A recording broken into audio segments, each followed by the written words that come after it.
সুরিয়ার নতুন যে movie release করেছে 2026 মে মাসে, ওকে, কারুপ্পু নাম।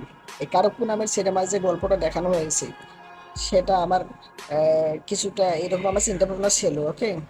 মানে আমার চিন্তা ভাবনা ঠিক ওরকমই। মানে ওই সিনেমার মধ্যে দেখানো হয়েছে কি, পৃথিবীতে অন্যায় অত্যাচার জুলুম নির্যাতন নিপীড়ন একদম ভরপুর ভরে গেছে, ওকে। তো এই অন্যায় অত্যাচার জুলুম নির্যাতনের শিকার হয়ে এক ব্যক্তি ভগবানকে ডাক দিয়েছে, ভগবানকে ডেকে বিচার দিচ্ছে, ওকে।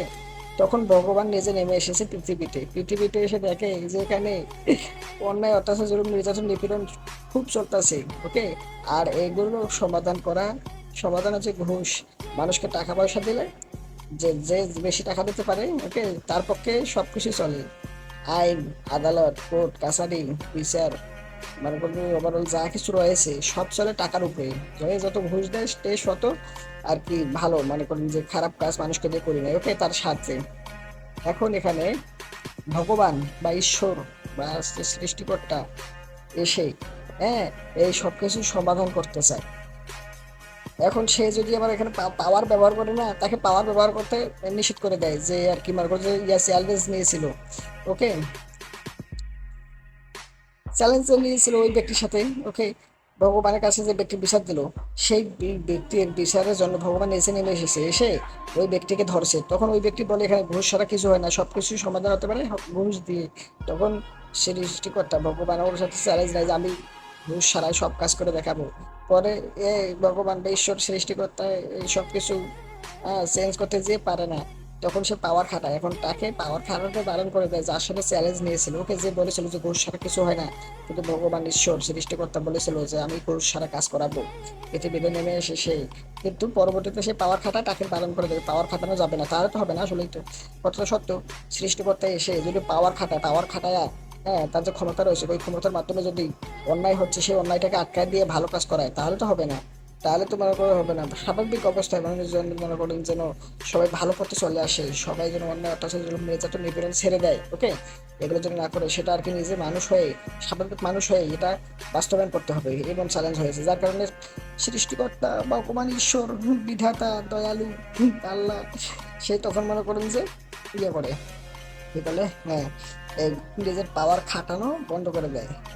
এখন সে সাধারণ মানুষ হিসেবে আমরা যারা মানুষ রয়েছি পৃথিবীতে, যারা অন্যায় অত্যাচার করতেছে তাদেরকে ভালো পথে নিয়ে আসার জন্য, হ্যাঁ, আবার তখন আর একটা সিস্টেম চালু করে, একটা গ্যাস চালু করে দেয়, যে কোনো প্রকার অন্যায় কেউ করতে পারবে না। আবার কেউ মনে করেন যে মিথ্যা কথা বলতে পারবে না। যখন কেউ কথা বলতে চায়, মিথ্যা বলতে চাইলেও পারতে পারে না, তখন সে সত্য কথা বলে, ওকে। এমনটা হয়ে যায়, মানে কোনো প্রকার পাপাচার পাপী বা সে অন্যায় অত্যাচার জুলুম নির্যাতন ক্রাইম অপরাধ কোনো কিছু হয় না। এখন যেসব ব্যক্তি ঘুষ দিয়ে চলতো, যারা তো ভালো লোক তাদের জন্য তো ভালো হয়েছে, কিন্তু যারা খারাপ লোক তাদের জন্য তো এরকমটা হলে চলবে না। তাদের তো মনে করেন যে অন্যায় অত্যাচার জুলুম নির্যাতন নিপীড়ন ঘুষ আদাবাজি মার্কা এগুলো দিয়েই তো তাদের পেট চলে। এগুলো বন্ধ হয়ে যাওয়ার কারণে তাদের পেটে আর ভাত নাই। এখন তারা বুদ্ধি করে যে কিভাবে আবার ওই আগের পর্যায়ে চলে আসা যায়। এখন মানুষ তো কেউ অন্যায় করে না, অত্যাচার করে না, কেউ তো মিথ্যা কথা বলে না, হ্যাঁ। যার কারণে যারা ভালো তাদের জন্য তো ভালোই, আর যারা খারাপ তাদের জন্য সমস্যা হয়ে যায়, কারণ তাদের পেট চলে তো এরকম করে অন্যায় অত্যাচার জুলুম নির্যাতন নিপীড়ন ঘুষ সাদাবাজি আহাজারি এগুলো দিয়ে। তখন তারা দেখে যে নির্দিষ্ট একটা এরিয়ার বাইরে, হ্যাঁ, গেলে ওখানে আবার অন্যায় অত্যাচার হয়। তবে যেখানে ভগবানের পাওয়ার রয়েছে, মানে যে জায়গায় ভগবান মানুষ হিসেবে ইয়া হয়েছিল, এসেছিল, সেখান সেই জায়গাটার মধ্যে পাওয়ার খাটে, মানে কেউ অন্যায় অত্যাচার জুলুম নির্যাতন নিপীড়ন করে না। আর ওই জায়গার বাইরে চলে গেলে অন্যায় অত্যাচার জুলুম নির্যাতন নিপীড়ন মানুষ করতে পারে, বুঝতে পারছেন। একটা এরিয়া হয়ে আছে। তখন সে কোর্ট যে রয়েছে, কোর্টের মধ্যে যে অন্যায় অত্যাচার জুলুম নির্যাতন নিপীড়ন হয়, বিচার মানুষজনকে মানুষজন পায় না, বিচারের মধ্যে ঘাপলা, ওকে। যার কারণে ভগবান তো এইটা চালু করে দিয়ে গেছে। এখন তো ওই যে এরিয়ার মধ্যে এটা রেখেছে সেটার সেই জায়গায় ঠিকঠাক চলে। আর এই এরিয়ার বাইরে গেলে আবার আগের অন্যায় অত্যাচার জুলুম নির্যাতন নিপীড়ন তারা করতে পারে। তখন দেখা যায় কি, কোডটা তারা মনে করেন যে ট্রান্সফার করে কোনো একটা, এখানে আপনাকে সিনেমা দেখতে হবে, সিনেমা দেখলে পরে আপনারা বুঝতে পারবেন। এখন এই কোডটা যে অন্য আরেক জায়গায় নিয়ে যায়, সেখানে মনে করেন যে তারা ভাবছিল যে এখানে তো মনে করেন যে ওই ভগবান বা ঈশ্বর ওই জায়গা থেকে দূরে, এখানে তো মানুষজন পাপ করতে পারবে, অন্যায় করতে পারবে, জুলুম নির্যাতন নিপীড়ন করতে পারবে, যার কারণে তারা কোডটা এখানে নিয়ে আসে। তবে এখানেও মনে করেন যে এই জায়গার সম্ভবত যে ভগবান, হ্যাঁ, তারা যে জায়গায় বর্তমান চলে এসেছে সেই জায়গার ভগবান বাবা মনে করেন যে এন্ট্রি নেই। ওকে, এখানেও সূর্যাই অভিনয় করেছে। তবে কস্টিউম ওভারঅল বৃদ্ধ বৃদ্ধ ভালোই লাগলো দেখতে। তবে এখানে কান্তারা বা কান্তারার মধ্যে যে ঋষভ শেট্টি যে অভিনয়টা দেখিয়েছেন ভগবানের রূপে রূপান্তরিত হয়ে যে অ্যাক্টিংটা দেখেছেন বাবা পুরো মারাত্মক। এখানেও ঠিক সূর্যাও ভগবানের মনে করেন যে অবতরে এসে যে অ্যাক্টিংটা দিয়েছে, তবে কান্তারার ঋষভ শেট্টির মতো হয়নি, কিছুটা দুর্বল দুর্বল। ওকে, অ্যাক্টিং এর দিক থেকে। তো ওভারঅল আমার কাছেও যে কারণে আমি বললাম যে আমার চিন্তা ভাবনার সাথে এই বিষয়টা মিল রয়েছে, সেটা হচ্ছে যদি সত্যিকার অর্থে আল্লাহ তাআলা আমাদের মতো সাধারণ মানুষ হিসেবে জন্ম নিত এই পৃথিবীতে, তাহলে বুঝতো যে আমরা মানুষরা কি করতেছি। ওকে, আমার মনে হয় ভগবান এই জিনিসটা রিয়েলাইজ করতে পারতেছেন। আবার এদিকে বলে বাড়ছে, এদিকে সবাই বলে যে সৃষ্টিকর্তা সব দেখতাছে। তবে হ্যাঁ, আরেকটা কথা বলি না, এই যে এখানে যে আমি বেশি বেশি ভগবান ভগবান বলতাছি না, কারণ এটা হচ্ছে মনে করেন যে সিনেমার যে থিমটা হিন্দু পরিবারের মাইথোলজি। ওকে, এখানে মনে করেন যে ভগবান মনে করেন ভগবান ঈশ্বর এই বিধাটা রয়েছে। ওকে, হিন্দু ধর্মীয় ওই দিক থেকে এই সিনেমার মধ্যে যেহেতু বলা দেখা হয়েছে বা দেখানো হয়েছে, যার কারণে আমি ভগবান ঈশ্বর এগুলো বলতেছি।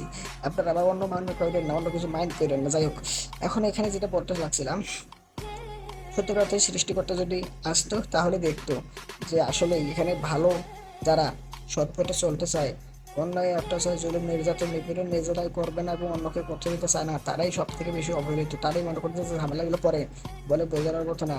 এখানে ভালো মানুষ মনে করেন যে যারা ভালো, তারা কোনোভাবেই ভালো থাকতে চাইলেও থাকতে পারতেছে না। ওকে, কোনো না কোনো কারণে কোনো না কোনো বিষয়কে কেন্দ্র করে তাদের খারাপ হয়ে যাইতেই হচ্ছে। বুঝতে পারছেন, মানুষের আহ, বিভিন্ন ঝামেলা জাতীয় বিভিন্ন বিষয়বস্তু এত পরিমাণে এটাকে যে বলে বোঝানোর মতো না। সৎ আর নীতি বা লোক বর্তমান সমাজে বর্তমান আমাদের এই অবস্থান নাই। ওকে, তারপরও আমি আর কি মনে করি যে এরকম প্রতিজ্ঞা করেছি যে আমি যদি কোনো অপরাধ করে থাকি, সেই অপরাধের দায়ে যদি আমার হচ্ছে ফাঁসির রায় হয়, সাপোজ কথার কথা, তাহলে আমি নিজের মাথায় কালো যে পোশাকটা দিতে হয়, হ্যাঁ, এটা দিয়ে দিয়ে তারপর গলায় রশিটা লাগাবো, লাগাইয়া সুইচ বা যা কিছু চাপ দেওয়া লাগে চাপ দিয়ে একবারে পরকালে চলে যাবো উলুগুলু উলুগুলু। আর হ্যাঁ, আপনারা অবশ্যই কারো মুভিটা সুরিয়ার দেখতে পারেন, দেখলে এই বিষয়টা বুঝতে পারবেন। ওকে, যে বিষয়টা বললাম আর কি। আর আমাদের এই বাদশা অ্যান্ড অনফুলম্যান টিমের যতগুলো অর্থ উপার্জনের মাধ্যম রয়েছে, সেই সমস্ত উপার্জিত অর্থ যে আমরা উপার্জন করি, সেই অর্থের 50% রিসার্চ অ্যান্ড ডেভেলপমেন্টে খরচ করা হয়, আর বাকি 50% হিউম্যানিটি ওয়ার্ল্ড বাদশা ফাউন্ডেশনে প্রদান করা হয় বা দেওয়া হয়। ওকে, এখন এই ফাউন্ডেশন কাজ করে 5টা বিষয়কে কেন্দ্র করে পৃথিবীর সমস্ত মানুষ যেন বিশুদ্ধ খাবার খাইতে পারে। ওকে, খাবার কিভাবে কোন খাবার মনে করেন যে একটা পরীক্ষামূলকভাবে গবেষণা করে কত খাবার কোন কোন খাবার কত পরিমাণ লাগে, হ্যাঁ, কোন কোন জায়গায় কি মনে করে যে ওভারঅল যা বিষয়বস্তু রয়েছে সবাই যেন বিশুদ্ধ খাবার খাইতে পারে, সেই ক্ষেত্রে ব্যয় করা হয়। ওকে, মানে কাজ করে হিউম্যানিটেল বাচ্চা ফাউন্ডেশন। দ্বিতীয় নম্বর হচ্ছে চিকিৎসা, বিনা চিকিৎসাকে যেন মৃত্যুবরণ না করে। প্রত্যেকটা লোক মৃত্যুবরণ করবে, এখানে আপনি আমি কেউ আটকাতে পারবো না। ওকে, তবে কেউ যেন বিনা চিকিৎসায় মৃত্যুবরণ না করে। ওকে, এটা সব প্রত্যেকটা লোকের চিকিৎসা সুনিশ্চিত করা। ওকে, 2 নম্বর গেল। 3 নম্বরে হচ্ছে কর্মস্থল, কর্মস্থল তৈরি করা এবং সেই কর্মস্থলে জন্য ব্যক্তিদেরকে মানুষদেরকে প্রশিক্ষণ দিয়ে শিক্ষা প্রদান করে। ওকে, এই কর্মস্থলে তাদেরকে নিয়োগ দেওয়া। ওকে, তারা কর্ম করে অর্থ উপার্জন করে নিজে চলবে, নিজের মা বাবা হয়তো নাচে সেবা প্রতিবেশী বন্ধু বান্ধব যা আছে তাদের চালাবে। যাই হোক, এটা গেলো 3 নম্বর। 4র্থ নম্বর হচ্ছে পরিবেশ বা হচ্ছে পৃথিবীতে সুরক্ষার্থে, যেমন বায়ু দূষণ যেন না হয়, শব্দ দূষণ না হয়, পৃথিবীতে সুরক্ষার্থে আর কি কাজ করা। 4 নম্বর। 5 নম্বর হচ্ছে প্রত্যেকটা লোক আমরা সবাই সৎ পথে থাকবো, সত্য কথা বলবো, অন্য অত্যাচার জন্য নির্যাতন নিপীড়ন করবো না। ওকে, নিজেরা তো করবো না, অন্যদেরকে করতে দিব না। ওকে, আর যত প্রকার নিজের সুষ্ঠু স্বাভাবিক চিন্তা ভাবনা থেকে ভুল মনে হবে, বিন্দু পরিমাণ ভুল মনে হবে, সেটা আমরা নিজে করবো না এবং অন্য কেউ করতে দেবো না। এই হচ্ছে আমাদের হিউম্যানিটি বাংলা ফাউন্ডেশনের লক্ষ্য। আপনারা অবশ্যই অবদান রাখতে লাইক করুন, কমেন্ট করতে, শেয়ার করেন, ওকে, সাবস্ক্রাইব করুন, ফলো করেন, ওকে, যা করেন